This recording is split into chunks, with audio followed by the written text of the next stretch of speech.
Hello प्यारे साथियों, कैसे हो आप सब। स्वागत है आपका अपने चैनल एजुकेट्स मैथमेटिक्स क्लास 9 और उसमें हम लोग क्लास 9th एनसीईआरटी मैथ्स का जो नया एडिशन 2023 और 24 है उसको सॉल्व कर रहे हैं। और उस बुक में अध्याय 2 बहुपद की प्रश्नावली 2.3 पर आ चुके हैं। इसके जो पहले के चैप्टर्स हैं, पहले की जो प्रश्नावली है उनको हम लोग पहले से सॉल्व कर चुके हैं। सभी का कंप्लीट प्लेलिस्ट हमारे चैनल पर मिल जाएगा। अगर आप हमारे चैनल पर पहली बार है, वीडियो अगर आपको हमारा पसंद आया हो तो आपने उनको नहीं देखा है तो आप वहां से जाकर के देख सकते हैं। कंप्लीट एक्सप्लेनेशन के साथ मैं आपको सोल्यूशन प्रोवाइड करा रहा हूं, with A to Z explanation के साथ। और एक छोटा सा काम भी मत करना भूलिएगा, अगर आप चैनल पर पहली बार हैं और अभी तक आपने सब्सक्राइब नहीं किया है तो भाई छोटा सा काम, चैनल को सब्सक्राइब कर लें जिससे कि आपको आने वाले वीडियो का नोटिफिकेशन भी प्राप्त हो सके। चलिए बिना किसी देर के शुरू करते हैं आज का वीडियो। और आज के इस वीडियो में जो हमारा चौथा प्रश्न है उसको सॉल्व करने वाले, क्योंकि जो हमारे पहले 3 प्रश्न हैं भाई इनको हम लोग पिछले वीडियो में पहले से सॉल्व कर चुके हैं। उन सभी का लिंक आपको वीडियो का डिस्क्रिप्शन में मिल जाएगा। और आज के इस वीडियो में जो हमारा चौथा प्रश्न है भाई उसको सॉल्व करने वाले हैं। चौथा प्रश्न आपका क्या कह रहा है, गुणनखंड ज्ञात कीजिए। और यहाँ पे हम लोग उदाहरण जो हमने एक्सप्लेनेशन दिया था इस प्रश्नावली 2.3 का, तो उदाहरण के साथ आपको एक्सप्लेन किया था कैसे गुणनखंड ज्ञात करना है द्विघात बहुपद के। जो बहुपद आपका द्विघात वाला बहुपद जिसको हम लोग द्विघाती बहुपद कहेंगे। तो पहला भाग आपका क्या कह रहा है, 12x2 - 7x धन का 1। चलिए इस प्रश्न को नोट करते हैं और फिर हल करते हैं। तो यहाँ पे देखिए हम लोगों ने चौथे प्रश्न का जो पहला भाग है नोट कर लिया है। और इसको सॉल्व करने से पहले आपको एक छोटी सी बात और यहाँ पे बता दिया जाए जिससे कि आपका जो डाउट है वो क्लियर हो जाए। जो आपके द्विघाती बहुपद हैं जिसको क्वाड्रेटिक पॉलिनोमियल कहते हैं वो आपके 2 प्रकार के होंगे। पहला आपका क्या होगा, x की घात 2 धन के 2 x। 2 प्रकार के आपके होते हैं, x की घात 2 धन bx धन c और जो दूसरा ax की घात 2 धन bx धन c। अब आप पहले वाले को अगर आप करेंगे तो केवल c को आपको मध्य पद को विभक्त करके हम लोग गुणनखंड करने वाले हैं। तो जो c है, c को ऐसी 2 संख्याओं के गुणा के रूप में लिखना है जिनको जोड़ने और घटाने पर आपका जो मध्य पद b आ जाए। अब यहाँ पे x की घात 2 धन bx धन c जैसा कि आपका इसी रूप में हमारा जो फर्स्ट भाग है इसको आप कैसे हल करेंगे, तो उसके लिए आपको a और c का गुणा करना पड़ेगा तो आपका ac आएगा। अब ac को आपको ऐसी 2 संख्याओं के गुणा के रूप में लिखेंगे जिनको जोड़ने घटाने पर आपका मध्य पद आ जाए। तो यहाँ पे भी आ जाओ भैया, a आपका कितना है 12 और c आपका 1 है, तो 12 गुणे 1 करो तो आपका 12 आ जाएगा। अब आप 12 के ऐसे 2 संख्याओं के गुणा के रूप में लिखिए, या 12 के जो गुणनखंड है वो क्या होंगे, 2 दूनी 4 तिहाई 12। जब आप ऐसे गुणनखंड कर लेंगे तो आपको आसानी हो जाएगी। अब हमें 7 लाना है तो यहाँ पे देखिए आपने 2 और 2 को गुणा करिए 4 आएगा, और गुणे 3 किया, 4 और 3 को जोड़ो भैया, 4 और 3 जोड़ेंगे तो आपका 7 आ जाएगा जो कि हमारा ये मध्य पद है। और हमारा जो मध्य पद है वो विभक्त हो चुका है। जो एक्सप्लेनेशन आपका ये तरीका कैसा लग रहा है, कोई डाउट हो तो जरूर बताइएगा। अब आ जाइए, देखिए यहाँ पे हमने क्या किया, 12x की घात 2 और माइनस मध्य पद को हमने क्या किया है, ये 4 धन 3 के रूप में विभक्त किया है। तो यहाँ पे 4 धन 3 और x और फिर धन का 1 उसको एज इट इज लिख दिया। अब यहाँ पे जब आपने मध्य पद को विभक्त कर लिया है तो जो आपका ये ब्रैकेट आया है इसको खोल दीजिए।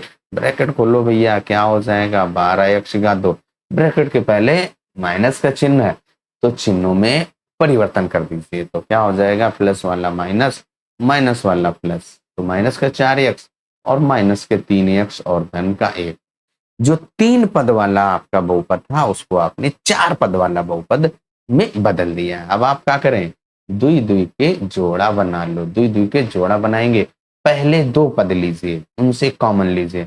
पहले 2 पद में आपका देखिए कॉमन क्या आ रहा है, 12 और 4 में अगर आप देखेंगे तो आपका 4 आएगा, और x की घात 2 और x में क्या कॉमन आता है, x आता है, x कॉमन ले लिया, 4 तिहाई 12, 3 लिख दीजिए, एक घात कम हो जाएगी केवल x बचेगा और यहाँ पे माइनस का 1। अब दूसरा वाला जो कॉमन है वो ऐसा लेना है जो आपका ये पहले ब्रैकेट में आया।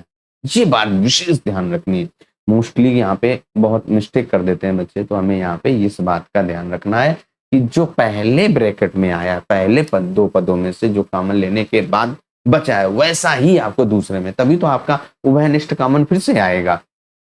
तो अब यहाँ पे धन का 3x है और माइनस का 1 है, तो उसके लिए हम यहाँ पे देखिए 3x माइनस 3x धन 1 लिखा है, तो माइनस का 1 कॉमन ले लेंगे।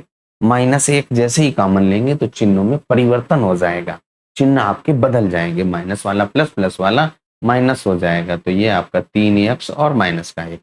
अब आप यहाँ पे ध्यान से देखें तो 3x माइनस 1, 3x माइनस 1 फिर से कॉमन आ रहा है ना, तो कॉमन ले लो भैया, बाहर कर लो। 3x माइनस 1 हमने एक ब्रैकेट में ये बाहर निकाल लिया। अब यहाँ पे दूसरे ब्रैकेट में क्या बचेगा, 3x माइनस 1 यहाँ आ गया, ये बचा 4x, तो 4x लिख दीजिए। और फिर यहाँ पे क्या बचा, माइनस का 1, ये माइनस 1 लिख लिया। और आपका जो गुणनखंड है भैया हो गया। जो हमारा द्विघात बहुपद था उसको हमने रैखिक बहुपद में दो पदों के, दो रैखिक बहुपद के दो बहुपद बना लिए और उनको गुणा के रूप में व्यक्त कर दिया है। कैसा लगा एक्सप्लेनेशन, कमेंट करके जरूर बताइएगा। अब दूसरे भाग को भी नोट करते हैं और ऐसे ही उसको भी हल करते हैं भैया। दूसरा भाग हम लोगों का क्या लिखा है, 2x की घात 2 धन का 7x और धन का 3 है। अब इसी को नोट करते हैं और यहाँ पे प्रश्न को नोट कर लिया। और ये वाला भी आपका ax की घात 2 धन का bx और धन का c उसी रूप में लिखा है जैसा आपने पहले वाले में। यहाँ पे भी हमें a और c का गुणा करना पड़ेगा, और अगर a की बात की जाए तो 2 है और c की बात की जाए तो हमारा 3 है। अब a और c को गुणा करिए तो 2 तिहाई 6 होता है। अब हमें क्या करना है, 6 को ऐसी दो संख्याओं के गुणा के रूप में व्यक्त करना है और ऐसे लिखना है कि उनको जोड़ें और घटाने पर आपका जो मध्य पद है वो आए। तो देखिए 6 को हम लोग क्या लिख सकते हैं, 6 गुणे 1 लिख सकते हैं, 2 गुणे 3 लिख सकते हैं, तो यही दो हो सकते हैं। अब इन्हीं में से ढूंढना है जहाँ पे आपका 7 आ रहा हो। 2 और 3 को अगर आप जोड़ते हैं तो आपका 5 आता है, लेकिन 6 और 1 को जोड़ेंगे, 6 में 1 जोड़ दीजिए तो आपका 7 हो गया। यानी कि जो मध्य पद 7 है उसको हमने क्या किया, 6 धन 1 के रूप में व्यक्त कर लिया और 6 और 1 को गुणा किया तो वो a और c के गुणा के बराबर आ रहा है। तो यही यहाँ पे लिख लीजिए भैया, 2x की घात 2 और धन 7 को हमें क्या लिखना है, 6 धन 1। तो लिख लो भैया 6 धन 1 और x और फिर धन का 3। अब आपने क्या करना है, ब्रैकेट खोलना है भैया, जैसा आपने पहले भाग में किया था। तो 2x की घात 2 धन के 6x और धन का x और धन का 3। क्यों, जो हमारा ये ब्रैकेट के साथ x है इसका प्रत्येक पद के साथ गुणा हो जाएगा, तो हमने भी गुणा कर दिया। जब आपने 3 पद वाले बहुपद को 4 पद वाले बहुपद में बदल दियो है, तो अब आपको क्या करना है, द्वि द्वि के जोड़ा बनाना है। तो द्वि द्वि के जोड़ा, यहाँ पे पहले 2 पद और आखिरी के 2 पद हमने लिए। अब आप कॉमन लीजिए एक एक करके। पहले 2 पदों में से आप संख्या में देखें तो 2 आ रहा है, 2 तिहाई 6 होता है, और x की घात 2 और x यहाँ पे x कॉमन आ जाएगा। तो ये 2 बाहर आ गया, कुछ नहीं बचा, x की घात 2 से एक x बाहर हो गया, x ही तो बचा। और धन 2 का भाग इस 6 में दीजिए तो 3 बार जाएगा, x आपने बाहर कर लिया, कॉमन हो गया। अब अगले जो 2 पद है उनमें से ऐसा कॉमन लीजिए जो पहले पद में ब्रैकेट में आया वही लीजिए। तो यहाँ पे धन का 1 ही कॉमन आएगा, तो x धन 3, क्योंकि x धन 3 पहले से लिखा है तो इसलिए धन का 1 कॉमन ले लीजिए। तो 1 से गुणा करने पर वही प्राप्त होता है। अब आप x धन 1, x धन 3, x धन 3 फिर से कॉमन ले लेंगे, तो x धन 3 फिर से कॉमन ले लिया, तो अगले ब्रैकेट में क्या बचेगा, ये 2x बचा और ये धन का 1, तो यहाँ पे 2x और धन का 1। और इस तरीके से दूसरा वाला भाग भी हम लोगों ने हल कर लिया है। आपको कैसा लगा एक्सप्लेनेशन, कमेंट करके जरूर बताइएगा। चलिए अब आ जाइए तीसरे वाले भाग को नोट करते हैं। तीसरा भाग आपका क्या कह रहा है, यहाँ पे 6x की घात 2 धन का 5x और माइनस का 6 है। अब इस प्रश्न को नोट करते हुए हल करते हैं। प्रश्नावली 2.3 का जो चौथा प्रश्न है उसका हमने तीसरा भाग यहाँ पे नोट कर लिया है। अब इस प्रश्न का भी हमें सॉल्यूशन ज्ञात करना है, गुणनखंड ज्ञात करना है, और ये वाला भी आपका ax की घात 2 धन bx धन c के रूप में लिखा है। और अगर आप इन दोनों की तुलना करें तो a बराबर आपका 6 है और c बराबर 6 है, तो a और c को गुणा करते हैं ना, तो यहाँ पे a और c का गुणा करेंगे तो 6 गुणे 6 करने पर आपका 36 आ जाएगा। अब आप 36 के गुणनखंड लिखिए। तो 36 के गुणनखंड क्या होते हैं? 2 दूनी 4, तिहाई 12, तिहाई 36। इनके अभाज्य गुणनखंड किए। अब हमें क्या करना है? इनको ऐसी दो संख्या, अभी आपके पास यहाँ पे देखिए कितनी है? 4 संख्याएं हैं। अब इन 4 संख्याओं को आपको 2 संख्याओं में बदलकर ऐसी 2 संख्याओं के गुणा के रूप में लिखना है, जिससे कि आपका जो मध्य पद यक्स है उसका गुणांक, जो यहाँ पे बी है यहाँ पे 5 है, 5 आ जाए।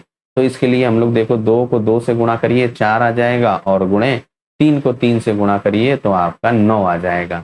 4 9 36 होता है। यही आपका AC के बराबर आ गया है। अब आप 9 से 4 घटा दीजिए तो आपका 5 आ गया, और आपका जो मध्य पद है विभक्त हो गया है। एक चीज और आप ध्यान रखेंगे, कुछ प्रश्नों में ऐसा भी आ जाता है और भी कॉमन आते हैं, लेकिन चिन्हों का विशेष देखिए। यहाँ पे 9 गुणे -4 करेंगे तो ये -36 आएगा। -36, यहाँ पे 6 गुणे 6 है तो -36, इसलिए भी ध्यान रखना चिन्हों का। तो चलिए अब यहाँ पे देखिए, आप प्रश्न को नोट कर दीजिए और उसको सॉल्व कर दीजिए। 6 x की घात 2 धन, इस 5 को हमने 9 से 4 घटा करके लिखा है, तो 9 माइनस के 4, और फिर यक्स लिखा है उसको लिख दिया, और माइनस के 6। अब आप ब्रैकेट खोल लीजिए भैया, तो क्या हो जाएगा? 6 x की घात 2 और धन यहाँ पे 9, इस यक्स का प्रत्येक पद के साथ गुणा कर दो, तो 9x और माइनस के 4x और माइनस के 6। अब आप पहले 2 पद लीजिए, उनमें से देखो भैया क्या कॉमन आ रहा है। तो 6 और 9 का जो कॉमन आएगा वो 3 आएगा। x की घात 2 और x में से आपका x कॉमन आएगा, तो 3 दूनी 6 होता है और x बचा। और धन का यहाँ पे 3 तिया 9 और x आपने बाहर ही कर लिया है, तो 2x धन 3 बचा। अब यहाँ पे देखिए, आपको बताया है, बार बार वही बात बता रहा हूं कि ऐसा कॉमन लीजिए जो इस पहले ब्रैकेट में आया है, 2x धन 3। तो यहाँ से आप माइनस का 2 कॉमन लेंगे, तो जैसे ही माइनस कॉमन ले लिया, माइनस को ब्रैकेट के बाहर कर लिया, तो ये सारे चिन्ह आपके बदल जाएंगे, धनात्मक हो जाएंगे, और यहाँ पे आपके धनात्मक भी हैं। तो यहाँ पे 2 से 2, 4 में 2 से भाग कीजिए, 2x आ जाएगा, और धन के 2 तिहाई 6। अब आप यहाँ पे ध्यान से देखें, 2x धन 3, 2x धन 3 फिर से कॉमन आ रहा है, तो 2x धन 3 हमने फिर से कॉमन ले लिया। अब एक ब्रैकेट में 2x3 यहाँ पे रख लिया, क्या बचा? ये आपका 3x बचा। ये 2x3 यहाँ पे आ गया, क्या बचा? माइनस का 2। और आपका देखिए तीसरा वाला भाग भी हल हो गया है। आपका एक्सप्लेनेशन कैसा लगा? जो पॉइंट आपको बताएं वो कैसे लगे, कमेंट करके जरूर बताइएगा। अब आ जाओ भैया चौथे प्रश्न के चौथे भाग पर, यानी कि अंतिम भाग पर। अंतिम भाग आपका क्या कह रहा है? 3x की घात 2 माइनस का x और माइनस का 4। उसमें भी आपको यही नियम लगाने हैं, यानी ये भी आपका ax की घात 2 धन bx और धन c के रूप में लिखा है। a और c को गुणन करना है, गुणनफल ज्ञात कीजिए और उसको ऐसी 2 संख्याओं के गुणनफल के रूप में लिखिए जिससे उनका मध्य पद b आ जाए जोड़ने और घटाने पर। चौथे प्रश्न का जो चौथा भाग है हम लोगों ने नोट कर लिया, और ये भी आपका x की घात 2 धन bx धन c के रूप में था। और हमें यहाँ पे a बराबर कितना है भैया? 3 है, और b बराबर कितना है? 4 है। 3 और 4 का गुणा करिए, 12 आता है, तो यहाँ पे 3 गुणे 4 करेंगे तो 12। अब हमें क्या करना है? मध्य पद यहाँ पे कितना है? bx, b का मान 1 है, तो हमें 1 लाना है। तो ये तो बिल्कुल आपका वैसे ही है गुणनखंड, तो 4 से 3 घटा दीजिए भैया। 4 से 3 घटाएंगे 1 आ जाएगा। तो जो मध्य पद है वो आपका विभक्त हो चुका है। इसमें और कुछ ज्यादा दिमाग लगानी नहीं थी, क्योंकि 4 से 3 गुणा किया और 4 से 3 घटा दिया, आपका 12 आ गया। 4 और 3 का अंतर 1 आ गया, जो कि हमारा मध्य पद है। बस आप यही फॉर्मूला लगाते हुए हल कर दीजिए। तो माइनस यहाँ पे 4 से 3 घटाएंगे और x और माइनस के 4। अब आप क्या करिए? ब्रैकेट खोल लीजिए भैया, और एक चीज ध्यान रखेंगे, ब्रैकेट के पहले माइनस का चिन्ह है, बहुत ही सावधानी से बरतेंगे। माइनस का चिन्ह है तो चिन्हों में परिवर्तन करना पड़ेगा। तो ये क्या हो जाएगा? 3x की घात 2, यहाँ पे ब्रैकेट के पहले माइनस का चिन्ह है तो x का गुणा करते जाइए और चिन्हों को परिवर्तित करते जाइए। माइनस के 4x हो जाएगा, और धन के 3x और माइनस के 4। अब आप यहाँ से देखिए, पहले 2 पद और अंतिम के 2 पद जोड़ा बना लेते हैं, और जोड़ा बनाने के बाद पहले 2 पदों में से कॉमन ले लीजिए, फिर अंतिम 2 पदों में से कॉमन लेते हैं। तो पहले 2 पदों में से आपका केवल और केवल x कॉमन आ रहा है, तो यहाँ पे 3 बचा, और x की घात 2 से x, और यहाँ पे माइनस का 4 बचा। अब यहाँ पे देखिए 3x-4 लिखा ही है, यहाँ पे भी 3x-4, यानी कि आपको एक कॉमन ले, जब कुछ भी ना कॉमन आए तो एक कॉमन लेते हैं, लेकिन कॉमन जरूर लेना पड़ता है। तो यहाँ से देखिए आपका क्या हो गया, 3x और माइनस के 4। अब आप ध्यान देखेंगे तो 3x-4 आपका फिर से कॉमन आ रहा है, तो भैया कॉमन ले लो 3x-4, और अगले ब्रैकेट में क्या बचा, x, और फिर यहाँ पे धन का 1। और जो हमारा चौथा प्रश्न है कंप्लीट हो चुका है। चौथे प्रश्न के चारों भागों को हम लोगों ने हल कर लिया है। जो हमारा एक्सप्लेनेशन है वो आपको कैसा लगा कमेंट करके जरूर बताइएगा। अगर आपने अभी तक चैनल को सब्सक्राइब नहीं किया है तो भैया सब्सक्राइब करना और वीडियो को लाइक करना, जरूरतमंद के साथ शेयर करना मत भूलिएगा। आज के इस वीडियो में केवल चौथा ही प्रश्न हम लोग हल करने वाले थे। अब अगले वीडियो में हम लोग जो पांचवा प्रश्न है उसको हल करेंगे। तब तक अपना ख्याल रखिए, स्वस्थ रहिए, मस्त रहिए। मिलते हैं अगले वीडियो में। जो हमारा पांचवा प्रश्न है प्रश्नावली 2.3 का, और इस प्रश्न के साथ ही हमारी प्रश्नावली भी कंप्लीट हो जाएगी। चलिए तब तक अपना ख्याल रखिए, स्वस्थ रहिए, मस्त रहिए।